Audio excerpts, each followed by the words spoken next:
আজকে তোমাদের আমি একটা কথা বলবো। তোমরা হয়তো ভাববে আমার কথাটা শুনে যে এরকম কোনো কথা। আজকে সমাজে সবথেকে বাস্তব তেঁতো কথা আমি একটা শোনাবো। দেখো, তুমি উন্নতি করতে চাইছো, তুমি অনেকটা নিজের পায়ে দাঁড়াতে চাইছো, এটা খুবই ভালো দিক। কিন্তু তুমি যে তোমার এই কথাগুলো কারোর কাছে শেয়ার করবে, হ্যাঁ অবশ্যই শেয়ার করবে, আমি বলবো না যে কারোর কাছে শেয়ার করবে না, কিন্তু শেয়ার করাটাও তোমার হচ্ছে নির্দিষ্ট মানুষকে তোমার ডিসিশান নিতে হবে যে না, একে শেয়ার করলে আমার লাইফটাতে কোনো প্রবলেম ক্রিয়েট হবে না। মেন বেসিক হচ্ছে এখন যা পড়ছে না, কেউ কারো উন্নতি দেখতে পারে না। তুমি যত উপরের দিকে উঠতে যাবে তোমাকে সে ততই হিংসা করবে, তোমাকে তত সে টেনে নামিয়ে দেওয়ার চেষ্টা করবে, নানা দিক থেকে হয়তো বাধা সৃষ্টি করতেও পারে, কারণ সে কখনোই চাইবে না সে তুমি তার থেকে উঁচুতে উঠে যাও। আমাদের সমাজটা এখন এরকম জায়গাতেই এসে গেছে যে ও কেন বড় হবে আমার থেকে, ও তো আমার থেকে ছোট ছিল, ও আমার সাথে নর্মাল কথা বলতো, তাহলে ও নিশ্চয়ই আমার থেকে বড় উঁচু জায়গায় উঠে গেলে ও আমার সাথে আর কথা বলবে না, গরম বেড়ে যাবে।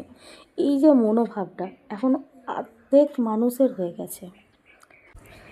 একটা মানুষ কখনোই চাইবে না যে তার থেকে তার কাছের মানুষটা বা তার নিজের যে আত্মীয় প্রয়োজনের মধ্যে কেউ অনেকটা উঁচুতে উঠে যাক। ওই জন্য তুমি যদি কোনো কিছু করার সিদ্ধান্ত নাও, অবশ্যই সেটা নিজের মনের মধ্যে পুরো একদম দৃঢ় প্রতিজ্ঞা করে নিতে হবে যে হ্যাঁ আমি এই যে জিনিসটা করব বা আমি করতে চাইছি, সেটা অবশ্যই যেন আমি পুরো ঠিক, হাজারো বাধা এলেও যেন আমি তার থেকে এক পাও না হাঁটি। আমাদের এই তেতো বাস্তব হচ্ছে মানুষ কারোর ভালো দেখতে পারে না। মানুষ যতই কারোর ভালো মুখের ওপর বলবে না যে হ্যাঁ হ্যাঁ ঠিক আছে তুমি করো, আমি আছি, খুবই ভালো জিনিস, তুমি এটা করছো, কেন করবে না, চেষ্টা করলেই হবে, তুমি অনেক বড় হবে, কিন্তু মনে মনে সে তোমাকে হিংসাই করবে। আমাদের মানুষের হচ্ছে মেন টপিক হচ্ছে যে আমি বড় হতে পারছি না, আমি জিনিসটা করছি, কিন্তু সে কেন করবে, তার কি আর কোনো কিছু নেই যে এটাকেই করতে হবে, এই যে ব্যাপারটা আসে, এটা প্রত্যেকটা মানুষের ক্ষেত্রেই থাকে। তুমি হয়তো ভাববে যে আমি তো এরকম ভাবি না, তাহলে আমি কেন অন্যজনের করতে যাবো, আমি কেন এসব শুনবো। তুমি ভাবো না, ভালো কথা, সেটা খুবই ভালো কথা, কিন্তু তোমার ক্ষেত্রে যে কেউ এরকম ভাবে না তাতে কোনো কথা নেই। তোমাকে কেউ কোনো কিছু বললে, কিন্তু তুমি সঙ্গে সঙ্গে তাকে কোনো উত্তর দিতে পারলে না, তোমার হার্ট হলে মনেতে, কিন্তু তখন কি হবে, তুমি সেই জিনিসটা থেকে পুরো ভেঙে পড়বে। সে চাইছে যাতে আমি তোমাকে হার্ট করে তুমি ওই পথটা থেকে তোমাকে সরিয়ে দিতে চাই, যে তুমি ভেঙে পড়ো, যাতে তুমি আর সেই দিকে না এগো, যে তুমি একবার যদি ভেঙে পড়ো যে হে আমি এটা করতে গেলাম, জিনিসটা আমি করতে পারলাম না, কেন, নিশ্চয়ই আমার হবে না, আমি পারবো না, ওই দিকে আমি অন্য কিছু ট্রাই করি, এইখানটাতেই তুমি ভুল করবে। কিন্তু তোমাকে ঠিক ওইখান থেকেই তোমাকে ঘুরে দাঁড়াতে হবে, যারা তোমাকে ভাঙতে চাইছে তাদেরকে বুঝিয়ে দিতে হবে যে তোমরা হাজার চেষ্টা করলেও আমাকে ভাঙতে পারবে না। আমি চাই এইখান থেকেই তুমি তাদেরকে বুঝিয়ে দাও, তুমি তাদের দেখিয়ে দাও যে তোমরা দেখো আমি ঠিকই ঘুরে দাঁড়াতে পেরেছি। তুমি এখান থেকে কি শিক্ষা পাবে বলো তো, তুমি জানতে পারবে যে তুমি কষ্টের মধ্যে থেকে যে তোমার পাশে থাকবে সে তোমার হচ্ছে আসল বন্ধু, আসল পরিজন। যারা শুধু দূর থেকে দেখে আহা গো কেমন এরকম হলো, এরকম বললে তাদের কিন্তু ভালো নয়, তোমার হচ্ছে আসল পরিজন নয়, না তারা খারাপও নয়, কিন্তু তারা তোমার দুঃখের সময় যে পাশে এসেছে, তোমাকে সাপোর্ট করেছে, তোমাকে ঘুরে দাঁড়াতে অনেক মনে সাহস জুগিয়েছে, তারাই হচ্ছে তোমার আসল পরিজন। সমাজে কিছু কিছু লোক আছে জানো, তোমার হচ্ছে তোমার ঘরে আগুন লাগাতে পারলে ওরা আর কিছু চায় না।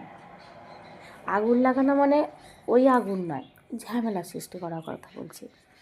আগুন লাগানো এটা আমরা বাস্তব কথা আমি নর্মালভাবে লোকের কাছে বলে দিই, ওর সংসারে আগুন লেগেছে, ঠিক আছে, কিন্তু তুমি দেখো কার বাড়িতে ঝগড়া হলে তুমি কি করো, তুমি চুপচাপ শোনো, ঠিক আছে, বিনোদন পাও, তখন কিন্তু তুমি গিয়ে তাদেরকে ঝামেলা মেটাতে যাও না, তাদেরকে বোঝাতে যাও না যে এই জিনিসটা ভুল, এটা কি, তখন তুমি কি মনে করবে, নিজে নিজে মনে করো ও ওদের সমস্যা, ওরা বুঝে নেবে, ওরা ঠিক জানে কোনটা কি করতে হবে। হ্যাঁ, এই জন্যই আমরা বাঙালিরা এত পিছিয়ে থাকি। কেউ কারো ঝামেলায় জড়াতে চায় না, পরে তো ওরা ঠিক মিলে যাবে। শুধু শুধু আমি কেন ঝামেলা, যেত ওদের ঝামেলা ওরা ঠিক বুঝে নেবে। আমরা এই বাঙালিরা এই সামান্যটুকু কথাটাতেই একবারে অনেক কিছু ভেবে বসে থাকি। কেউ কোনো খারাপ কথা বললে তার সঙ্গে তো মুখের ওপর তো আমরা কথাটা বলতেই পারি না, যদিও বা কেউ বলে ফেলে সে হয়ে যায় খুবই বাজে, একদম খুব মুখে মুখে তর্ক করে, ম্যানার্স নেই, শিক্ষা নেই, পড়াশোনা শিখে একবারে করে ফেলছে, সব নানা রকম কথা, কটু কথা তোমাকে শুনতে হবে।